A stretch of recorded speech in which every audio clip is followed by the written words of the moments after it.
सरकारों के मामले में उनने मर्यादा रखी, हमें इस बात का गर्व है।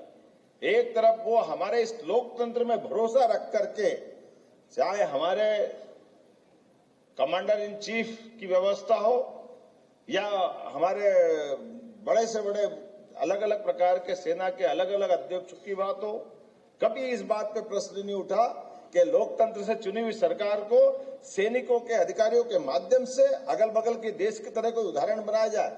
ये कितने बड़े गर्व की बात है। आजादी के अमृत काल में हम पहुंच रहे हैं और हमारी सेना ने दुनिया के सामने अपनी सीमाओं के अंदर रहते हुए देश के एक तरफ जितने चुनौती भरे कठिन से कठिन हालात हो, बाढ़ हो, कोई दूसरी प्राकृतिक आपदा हो, सैनिकों और सैनिक अधिकारियों ने जान की बाजी लगा करके उन चुनौतियों से, घर की चुनौतियों में भी अपनी मर्यादा में रहते हुए अलग से उदाहरण दिए। और जब सीमा के पार जाकर के भी पराक्रम का मौका आया हो तो सीमा के बाहर जाकर भी देश के दुश्मनों के साथ सेना ने सदैव हमारा मान बढ़ाया, सम्मान बढ़ाया और देशवासियों की रक्षा की।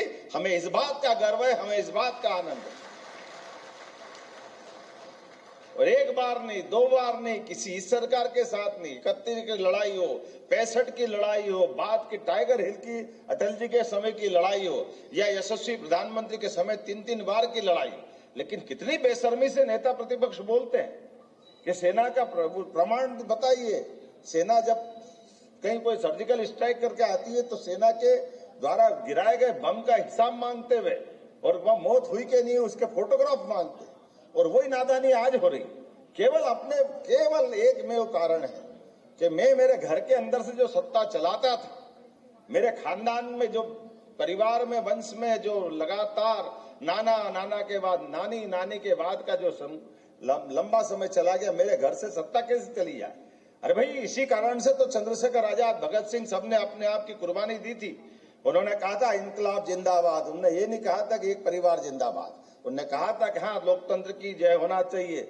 और लोकतंत्र की जय होने के लिए भगत सिंह ने अपने उस असेंबली के अंदर प्रदर्शन करते हुए, वो चाहते तो उनके हथियारों से कोई लोग को घायल कर सकते थे, उसके हालात से किसी की जान जा सकती थी, लेकिन प्रतीकात्मक रूप से इस लोकतंत्र में जनता के वोट से, जनता के द्वारा, जनता के लिए जवाबदेह सरकार बनना चाहिए और अंग्रेजों के दिमाग में ये बात आना चाहिए और दुनिया का ध्यान जाना चाहिए।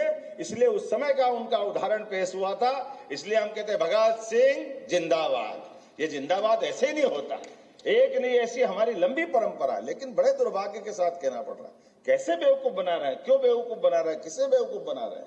केवल इस बात के लिए बेवकूफ बना रहे कि आपकी सत्ता चली